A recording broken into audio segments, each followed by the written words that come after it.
Pedi uma confirmação da palavra para Deus e Deus já confirmou aqui no primeiro louvor.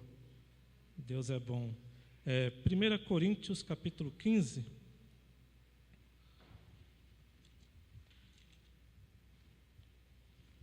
Vamos ler do versículo 50 até o 55.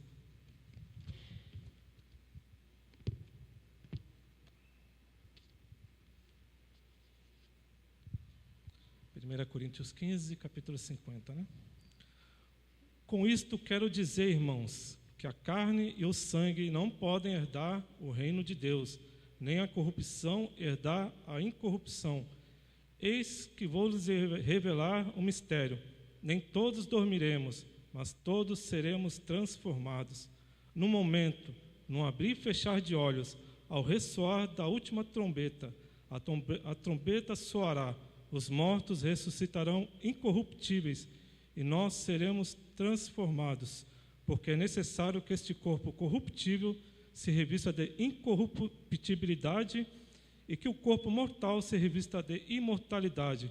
E quando esse corpo corruptível se revestir de incorruptibilidade, o que é mortal se revestir de imortalidade, então se cumprirá a palavra que está escrita: tragada foi a morte pela vitória. Onde está, ó morte, a sua vitória? Onde está, ó morte, o seu aguilhão? Vou só repetir esse último versículo. Tragada foi a morte pela vitória. Onde está, ó morte, a sua vitória? Onde está, ó morte, o seu aguilhão? Podeis se assentar, irmãos? A gente vai entrar em mais alguns versículos, conforme a gente vai falando aqui, a gente vai entrando nos outros versículos. Nós acabamos de ler alguns versículos onde o apóstolo Paulo, ele fala aqui sobre a morte. A morte, segundo a ciência e a medicina, é um processo irreversível de cessamento das atividades biológicas necessárias à caracterização e manutenção da vida em um sistema orgânico. Resumindo, segundo a medicina, segundo esse mundo material, segundo esse mundo que a gente vive, a morte é o ponto final. Ela é o fim de todos os sonhos, ela é o fim de todo projeto, ela é o fim daquele convívio, ela é o fim de tudo deste mundo. Sempre quando a morte ela chega no seio familiar, ela traz consigo um conjunto intragável, um conjunto de tristeza, dor, angústia, separação. A morte, ela, desde que o mundo é mundo, ela tem alguns ritos, não para venerar a morte. Nós sabemos que esses ritos é uma homenagem àquele que se partiu, mas são ritos que se fazem desde que o mundo é mundo. O primeiro deles é o velório. Antigamente se faziam dentro das casas, hoje é mais moderno. Os velórios são feitos em empresas especializadas, as famílias se reúnem para dar o último adeus àquele que está ali, mas nós cristãos sabemos que ali já não existe mais o cristão, né? Porque nós temos que dizer que nós temos um espírito, não um corpo, mas ali é o último adeus onde você pode ver visualmente a pessoa. O segundo rito é o velório. O cortejo fúnebre. O primeiro rito é o velório, o segundo rito é o cortejo fúnebre, onde se passeia pelas cidades, ruas do bairro, dando aquele último adeus àquela pessoa que se partiu. Desde que o mundo é mundo, não se para um velório. Se você estiver andando na estrada, ou você espera, ou você toma um outro caminho. Ninguém para um velório. Até mesmo uma ambulância, ela tem que, se ela estiver levando a vida, ela tem que pegar um outro caminho, porque ninguém para um velório. E o último rito é o sepultamento. O sepultamento é o fim de tudo. Ali acaba os sonhos, os projetos, o ponto final de tudo. A morte é o maior inimigo da raça humana. Segundo Paulo, ela é o último inimigo a ser combatido pelo ser humano. A morte ela foi criada pelo próprio Deus. E a morte ela detém o direito de cortar o fio de prata. O que é o fio de prata? O fio de prata, segundo a Bíblia, é o que segura o nosso espírito a este mundo material. É o fio de prata. A morte é o único agente que detém e tem o poder de cortar esse fio de prata. E só existe um instrumento que a morte tem para cortar esse fio de prata, que se chama aguilhão. A morte, durante esses anos, todos esses anos, ela ceifou milhares e milhares de vidas, até um dia ela se encontrar com Jesus Cristo, no certo Monte Caveira, Monte Gólgota. Ali estavam pendurados na cruz Jesus e 2 ladrões. O ladrão da esquerda, o ladrão da direita foi fácil para a morte. E quando ela viu Jesus, ela achou que ia ser fácil ceifar Jesus, porque a embalagem, por fora, Jesus estava vituperado, castigado, estava moribundo. Por fora era o homem, Jesus. Vou exemplificar. Jesus, o homem, estava assim. Mas a morte esqueceu que por dentro tinha o Cristo, o Machia de Israel, o ungido de Deus, e o Cristo estava assim. Por dentro era Jesus, humano, castigado, ele estava assim. Mas por fora, por dentro havia o Cristo, o Rei dos Reis, o nome que está sobre todo nome, poderoso Deus. E era como Cristo fizesse, cai para cima. Então a morte pegou o aguilhão. Quando foi dar no peito de Jesus, o aguilhão se partiu. Mas eu não estou falando aqui nenhuma besteira, a gente acabou de ler aqui a palavra. 1 Coríntios capítulo 15, havia um certo distúrbio na igreja de Coríntios. Alguns não acreditavam na ressurreição dos mortos. E então Paulo escreveu a esses irmãos, Paulo escreveu para eles: vocês têm que crer no que eu ensinei para vocês, porque o que eu ensinei para vocês foi o que eu também aprendi, que Cristo morreu pelos nossos pecados na cruz, foi sepultado e ao terceiro dia ressuscitou e venceu a morte. Esse é o tripé do Evangelho. E Paulo foi ensinando aqueles irmãos sobre a ressurreição dos mortos. Muitos tinham dúvidas e Paulo falava: nem carne, nem sangue herdarão o reino dos céus.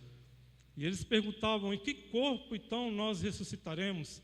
E Paulo dizia: esse corpo nosso, velho, cansado, cheio de doença, cheio de fadiga, esse não é o corpo que ressuscitará. O corpo que ressuscitará vai vir em glória, ele vai ser transformado.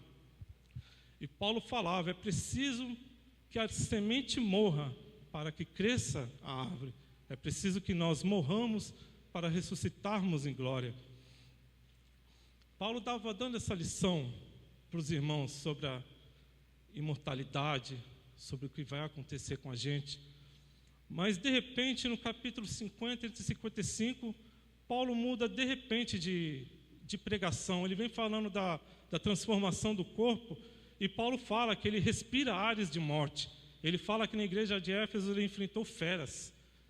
Ele era perseguido, ele era perseguido por morte várias vezes. E era como se Paulo sentisse o próprio ar da morte naquele ambiente. Era como se Paulo visse a morte. Então ele olha para a morte, ele pede licença para os irmãos que está pregando, e ele diz: ó morte, onde está a tua vitória? Ó morte, onde está o seu aguilhão? Travado foi uma batalha na cruz, e o nosso Cristo venceu. Ele venceu a morte, e ele pode vencer qualquer coisa nesse dia, se você jogar nos pés dele. Então, esse foi um dos episódios de Jesus com a morte. Mas o Evangelho, ele cita mais 3 episódios que Jesus se encontrou com a morte. E como nós cremos aqui que nada na Bíblia é por acaso, tudo tem um propósito de Deus, esses 3 encontros de Jesus com a morte é incrível, porque justamente Jesus se encontra com a morte nos 3 ritos que o ser humano faz com a morte. Jesus se encontrou com a morte no velório, Jesus se encontrou com a morte no cortejo fúnebre, e Jesus se encontrou com a morte no sepultamento. Era como se era como se o Espírito Santo já usasse os escritores e deixasse registrado aqui para a humanidade: Jesus, ele é mais poderoso que a morte. Se a morte é o nosso maior inimigo, ele é maior do que tudo. Ele é mais poderoso do que tudo. De repente você está enfrentando algum problema, Jesus está deixando uma mensagem aqui: eu sou mais poderoso do que tudo. Entrega tudo nas minhas mãos e tudo ele fará. Amém? Vamos ver aqui quais são esses encontros que Jesus teve. O que Jesus quis passar para a gente? Primeiro encontro de Jesus foi em Marcos, capítulo 5, versículo 38 ao 43. Vamos ver aqui rapidinho.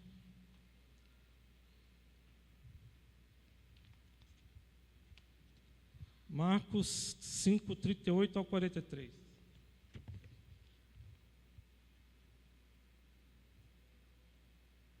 Aleluias. A ressurreição da filha de Jairo.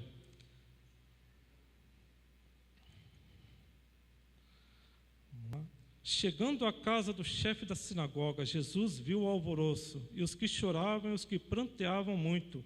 Ao entrar, disse: por que vocês estão alvoroçados e chorando? A criança não está morta, mas dorme. E riam-se dele, mas Jesus, mandando que todos saíssem, levou consigo o pai e a mãe da criança e os que vieram com ele. E ele entrou onde ela estava, tomando a criança pela mão, disse: Talitá cumi, que quer dizer: menina, eu digo a você, levanta-se. Imediatamente a menina, que tinha 12 anos, se levantou e começou a andar. Então todos ficaram muito admirados. Mas Jesus ordenou expressamente que ninguém o soubesse e mandou que dessem comida à menina.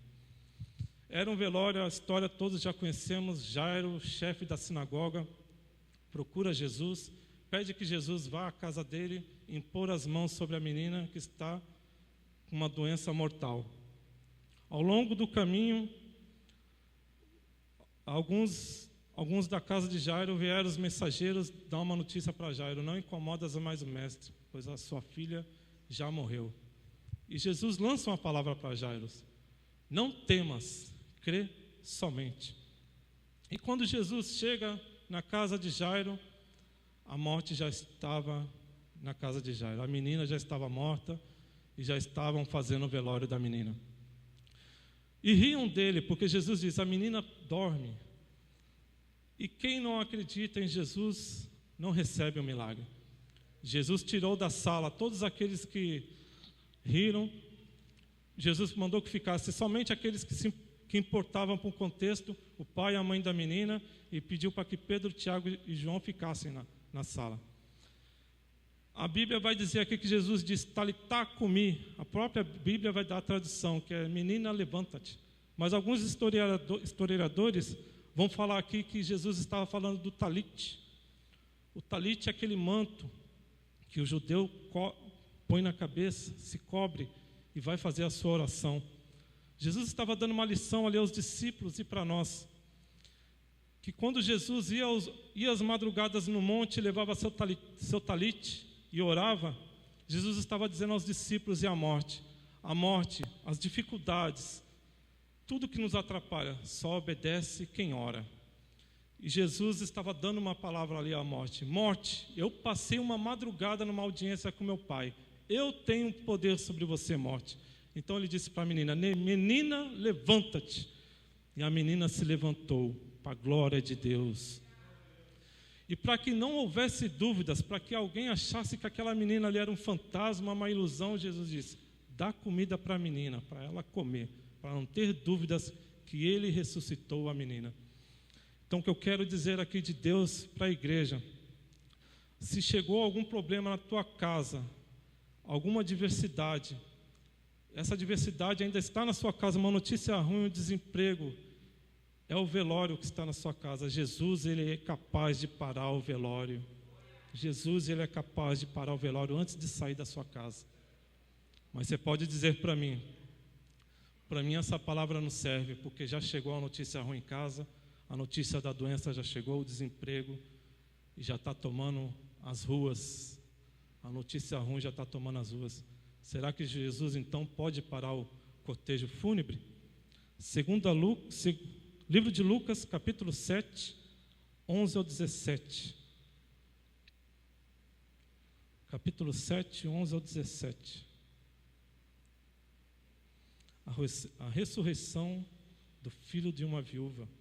Pouco depois, Jesus foi por uma cidade chamada Naim, e os seus discípulos e numerosa multidão iam com ele. Ao aproximar-se do portão da cidade, eis que saiu o enterro do filho de uma viúva, o filho único de uma viúva, e grande multidão da cidade ia com ela. Ao vê-la, o Senhor se compadeceu dela e disse: não chore.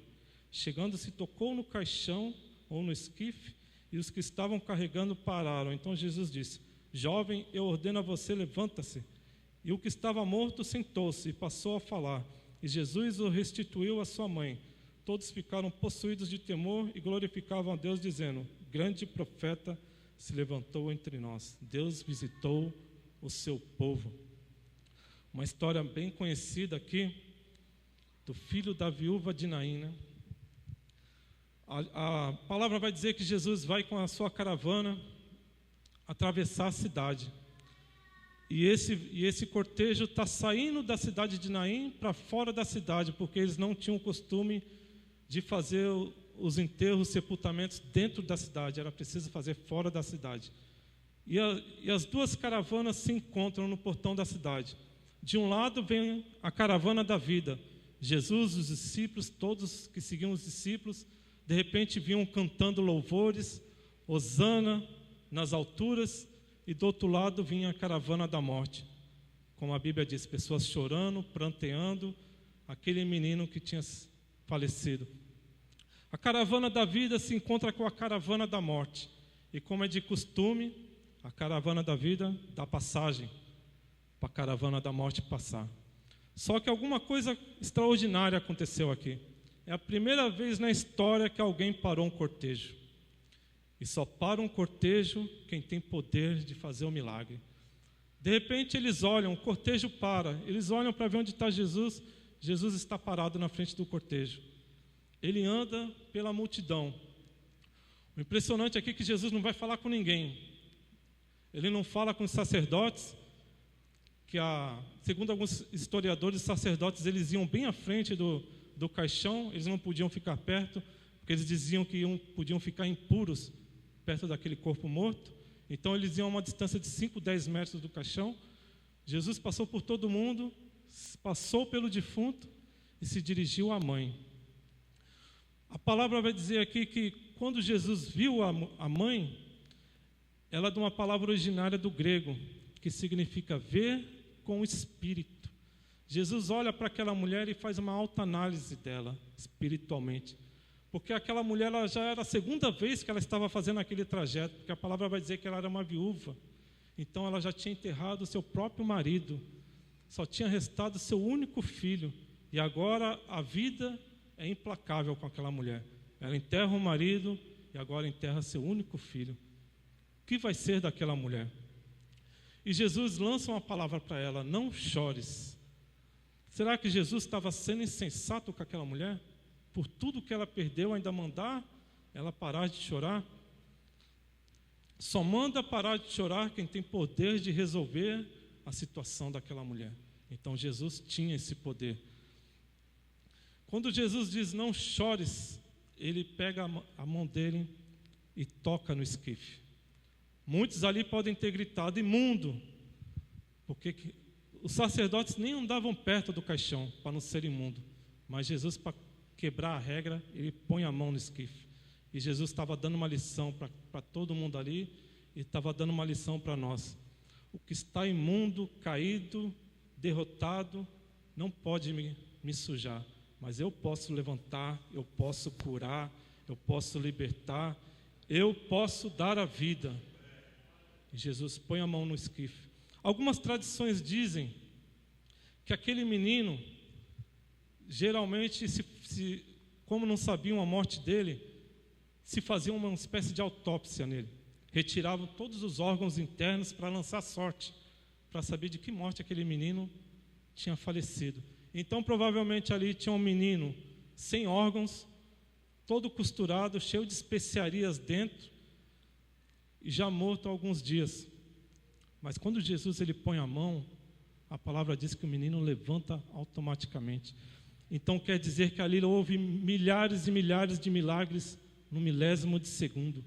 Quando Jesus põe a mão e diz, menino, levanta-se, os átomos, as moléculas ouviram a voz do próprio Criador do universo. Então eu imagino que a tabela periódica ela teve que dar um nó, ela teve que se virar, ela teve que transformar especiarias em tecido humano, ela teve que transformar especiarias, feno, em órgão, em coração, em intestino. Aquele sangue que estava coagulado começou a ferver, começou a fluir dentro das veias murchas daquele menino. Aquele menino que já estava com a pele roxa, foi embranquecendo, foi tomando a cor morena, que é do Oriente. As pupilas que estavam quebradas foram tomando a sua forma. E aquele menino que estava costurado sem órgãos, de repente se ouve um barulho. Tum, tum, tum, tum. O coração do menino começa a bater, o pulmão começa a funcionar, e aquele menino automaticamente levanta. É o nosso Deus poderoso que pode fazer todas as coisas. E aquele menino se levantou e Jesus deu a vitória para aquela mãe. Aquele menino foi aos braços da sua mãe. E o último rito que Jesus encontrou aqui foi o livro de João, capítulo 11, versículos 41 ao 44. Esse é o mais famoso, é o Lázaro. 41 ao 44. Então tiraram a pedra, e Jesus, levantando os olhos para o céu, disse: Pai, graças te dou, porque me ouviste. Eu sei que sempre me ouves, mas falei isso por causa da multidão presente, para que creiam que tu me enviaste. E depois de dizer isso, clamou em alta voz: Lázaro, venha para fora. Aquele que tinha morrido saiu, tendo os pés e a mão amarrados, com ataduras e o rosto envolto num lenço. Então Jesus lhe ordenou: desamarre-o e deixe que vá. O interessante nessa palavra de Lázaro é porque a ressurreição da filha de Lázaro, Jesus não chamou ela pelo nome.